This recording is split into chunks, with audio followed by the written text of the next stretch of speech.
You remember what it was like in school. It was boring. You sat in class, memorized as much as you could, and tried to pass a test at the end. But is that good enough? These days, school can be more interesting and effective by focusing students on work that matters. This is project-based learning explained. Most adults live in a world of projects. Whether it's a job assignment, home improvement, or planning a wedding, we need to actively solve problems.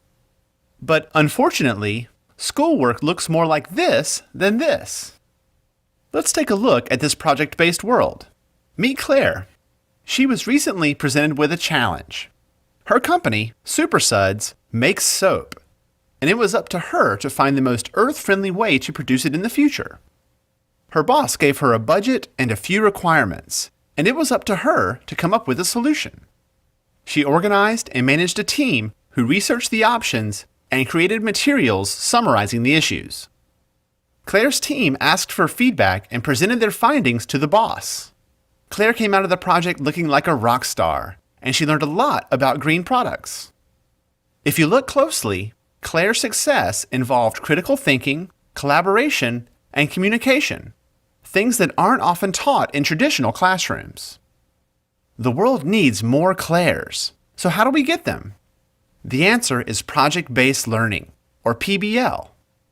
By focusing students on a project, teachers put them on a path that deepens their knowledge and builds skills they'll need in the future. Here's what I mean.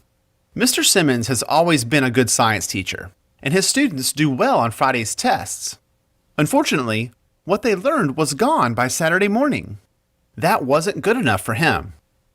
Soon he learned about project-based learning and decided to give it a shot. Mr. Simmons got the idea for his first project on microorganisms when nearly half of his students were suddenly absent with the flu. He asked his students why they thought so many of their classmates got sick at the same time. That lively discussion produced a lot of good questions and a list of things the kids wanted to know. Mr. Simmons then announced their project was to help elementary school kids understand, how can we not get sick?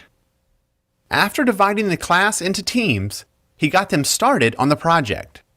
It was up to the students to ask questions, research, collaborate, give each other feedback, and figure out the best ways to make their points clear to children. One team chose to make an educational video on the connection between hand washing and avoiding the flu. Another chose to create posters to show how viruses spread. The project teams showed off their final work to an enthusiastic audience of parents and their children at a nearby elementary school. Sitting in the front row was our good friend and local rock star Claire, who saw a bit of herself in the students. It was clear that the project was a success for the students, the audience, and Mr. Simmons.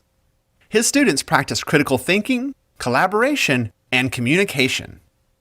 The project wasn't about memorization, but learning in depth about viruses and how to prevent spreading disease, a lesson they will never forget. At the end of the presentation, Claire introduced herself to the students and told them that they were rock stars and that the world needs more people who can think like them.